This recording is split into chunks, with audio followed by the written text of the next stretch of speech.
Hello, Calculus 1 students. Today we're looking at section 2.1, which is all about the definition of the derivative.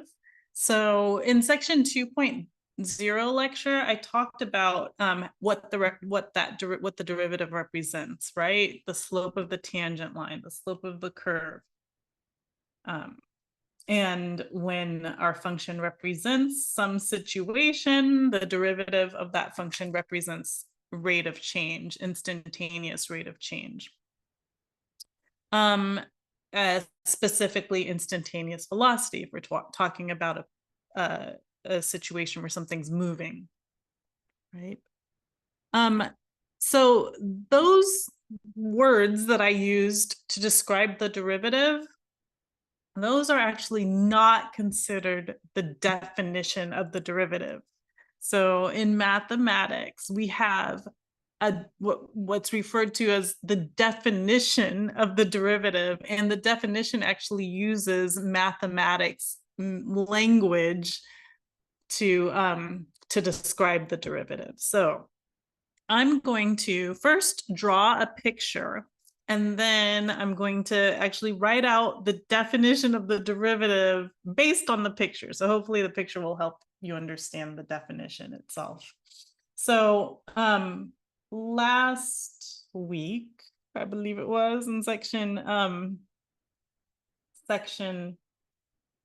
1.0, I talked about the secant line and the tangent line and all that stuff, and how the secant line to a curve at a certain point, which I referred to as P, is a line through P, and then any other point on the curve, which I refer to as Q.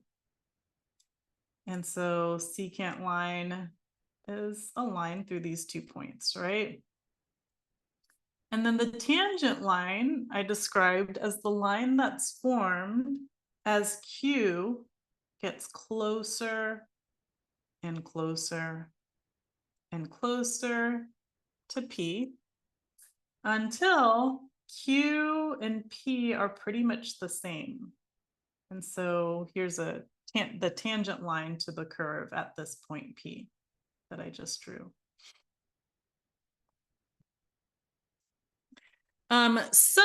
And then the derivative is the slope of that purple line. It's the slope of the tangent line.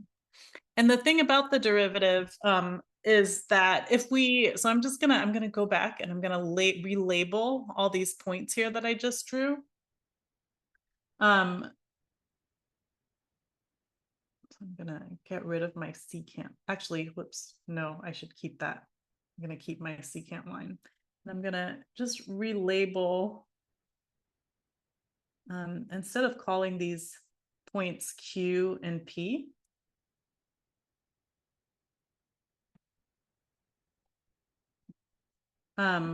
we're gonna call them something else. So I'm gonna refer to this point. I mean, we can still call it P, but let's just say that it has the ordered pair X, f of X, right? So this point right here, X, f of X, that's my, yeah, we can still call it P. Still call it P. That's my point P. It has the ordered pair X, f of X. And then in terms of my Q's, all my Q's that keep getting closer and closer to P, I'm going to refer to my Q's X coordinate as, so I'll still call this Q, but I'll refer to its X coordinate as X plus H. That's because we're gonna think of this distance, the distance between the two X coordinates, we're gonna think of that as being H. And so X plus H is gonna be the other X coordinate. And then the Y coordinate that goes with that is f of X plus H. So P has the ordered pair x f of x, and then Q has the ordered pair x plus h, f of x plus h. So, so here's the thing. If I take the slope of my secant line, right, through these 2 points right here, so here's my secant line, and I use this, I'm going to use the slope formula to write the slope of this line here. Notice what happens. So if we think of this is my x1, y1, and this is my x2, y2, and we know the slope formula is y2 minus y1 over x2 minus x1, just using that old slope formula from algebra. We can plug in our ordered pairs into that formula right there, into the slope formula. So that's what I'm going to do. So I have my y2 is f of x plus h minus my y1, which is just f of x, over my x2, which is x plus h, minus my x1, which is just x. And what I end up with is that difference quotient that you might have learned about in what's that class? Pre-calculus. So this ends up being f of x plus h minus f of x. Notice in the denominator, the x's cancel out, and then this is just over h. So this right here, this represents the slope of the secant line.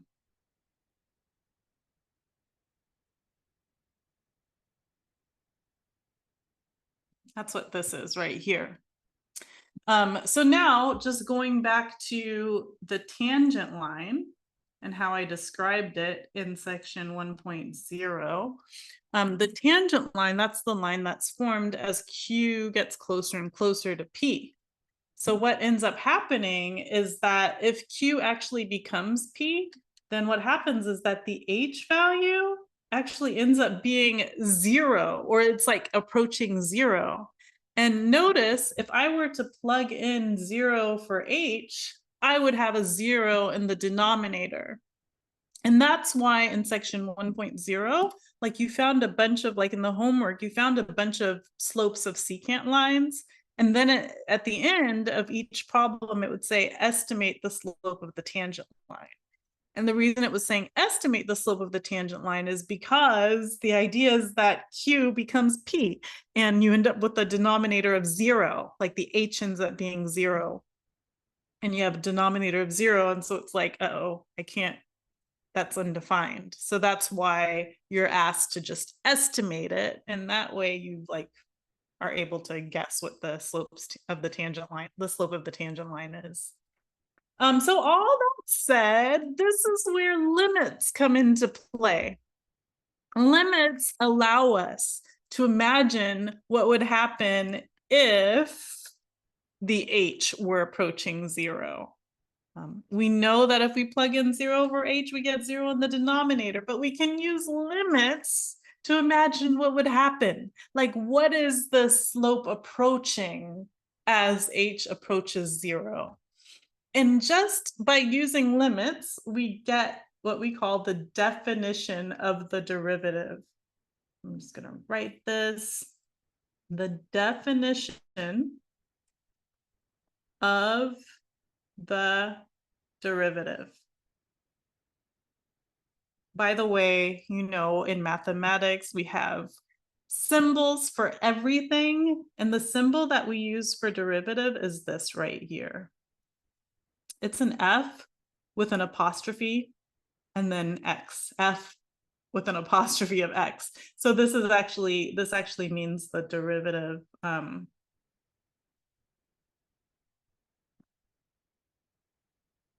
of F. When you see that apostrophe there. And the way that you read it is you read it F prime of X. That's how you read that. So here's the definition of the derivative.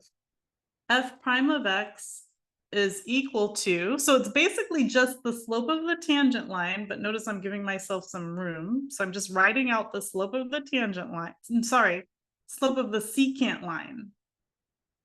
That's what I'm writing out, but I'm giving myself some room between the equal sign and the slope of the secant line, because for the tangent line, the h value is approaching 0. So we actually take the limit as h approaches 0. And this gives us what's referred to as the definition of the derivative.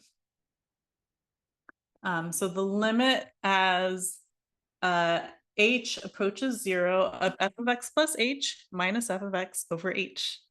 And using this, we'll do some homework right now. We'll look to find some derivatives now. I wanted to look at number 4 because this is an ugly one with a fraction, which means we end up with a complex fraction. So good one to work on. I think I would say that this is a good one to try. So I'm going to write this function down and then we'll work through it. So they have the problem set up in parts. So you're finding each part of the slope. So first, the f of x plus h is what we're asked to find, which means we have to take this x plus h and plug this in for x. So in this case, I will have 1/3 times, and I'm just replacing my x with x plus h. And then minus 7. And let's see how they want us to write the answer. Well, so it does say it says simplify this. So let's go ahead and I guess there's not much we can do there, but I guess I'll do the little bit that I can. It's not great, but oh well. I guess I'll just go ahead and rewrite this as 3x. I'm just distributing the 3 here. 3x plus 3h minus 7. And I'm actually not sure what form they want it in, so let's try it. Let's try it before I did anything to it. So just the 3 times x plus h, just trying this to see if they'll accept this. Minus 7. Okay, they accepted that. So I'm also assuming that they would accept the other form, 3x plus 3h minus 7. Let's see. They accept that too. Okay. The next step, it says simplify the difference quotient. So now, so they're basically like leading us to the derivative. So that's what we'll do next is we'll find the difference quotient and simplify it. So the difference quotient is just the same thing as the slope of the secant line. So we have f of x plus h minus f of x over h. And so I just found that f of x plus h is this 1/3x plus 3h minus 7. And then minus the f of x, that's the original function that we were given, which is the 1/3x minus 7. That's this right here. Here's my f of x plus h. And then this is all over h. And then they want us to simplify this. This is a complex fraction. That's a fraction where either the numerator and or denominator have fractions in them.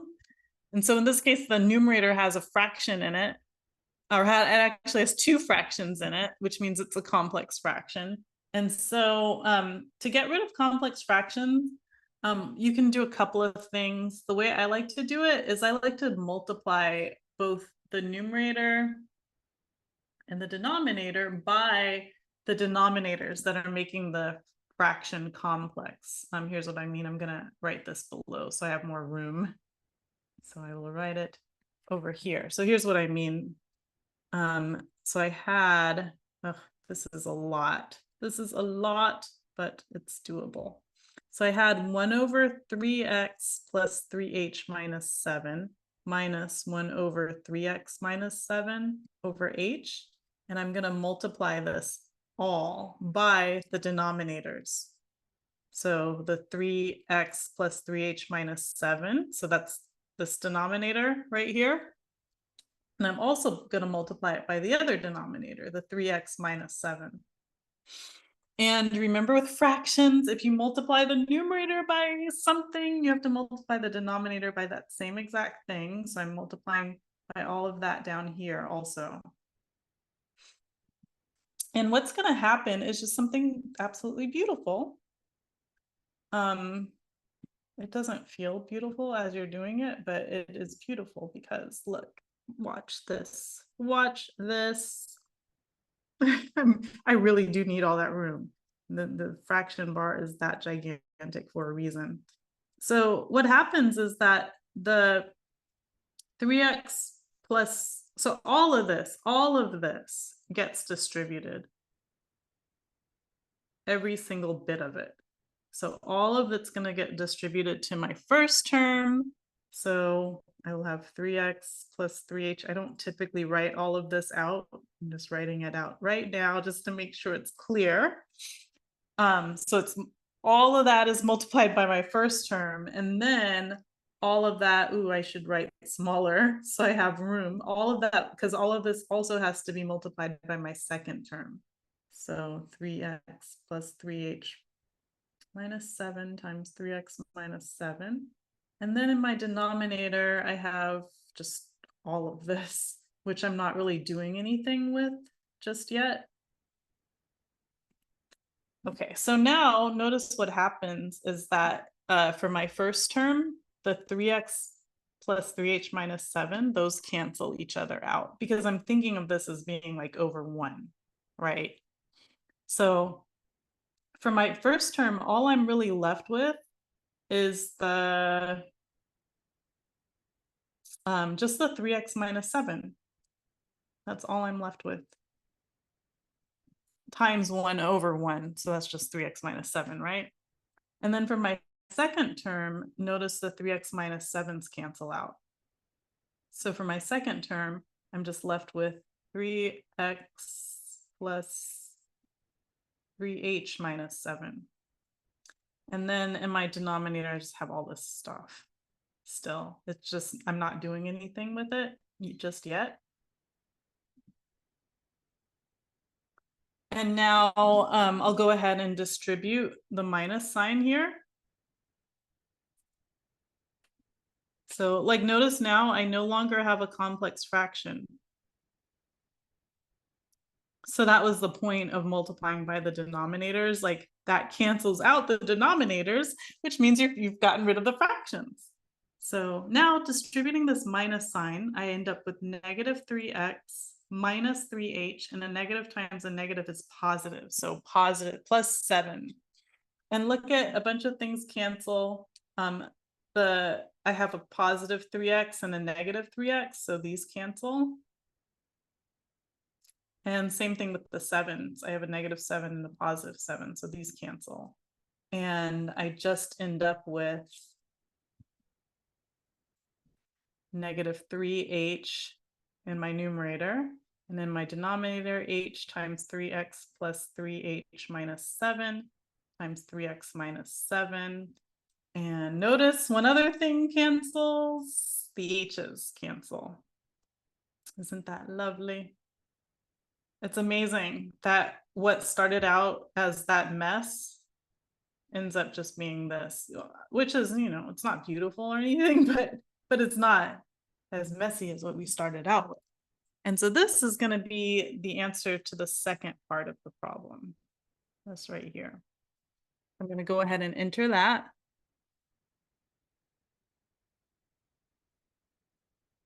This is negative 3 over 3x plus 3h minus 7 times 3x minus 7. And let's check that. So far, so good. And then from here, we did the hard work in the second step. here it just says find the limit, which means at this point, we can plug in 0 for h. That's all we have to do now. Isn't that nice? Plug in 0 for h. Notice if we go back to, oh, and notice, by the way, it's using that derivative notation, f prime of x. That's the derivative. That's how we say derivative, f prime of x. So just notice that if we go back to like what we had before we simplified this slope of the secant line, oh my goodness, what a mess. Notice that right here, like the original expression that we had right here, notice that if we had plugged in 0 for h right here, we would have gotten 0 in the denominator. So that's the point of simplifying everything. So we end up with this, what we have down here. Now, if we plug in, so we're finding the derivative, that's the very last step, which is finding the limit as h approaches 0 of what we got. So this -3 over 3x plus 3h minus 7 times 3x minus 7, which means what we have to do is plug in 0 for h, which we can do now. So we're going to take this 0, plug that in for h. So we end up with -3 over, once you plug in your number, you don't have to write limit anymore. So -3 over 3x plus 3 times 0 minus 7 times 3x minus 7. So I'm just replacing my h with 0. And that ends up giving me -3 over 3x minus 7 times 3x minus 7, because 3 times 0 is just 0. And my final answer, I can write like this. I've frozen. Oh, here we are. Okay, I guess it was, I had accidentally pressed record. So we end up with -3. No. Okay, I need to pause because this it stopped. Hold on.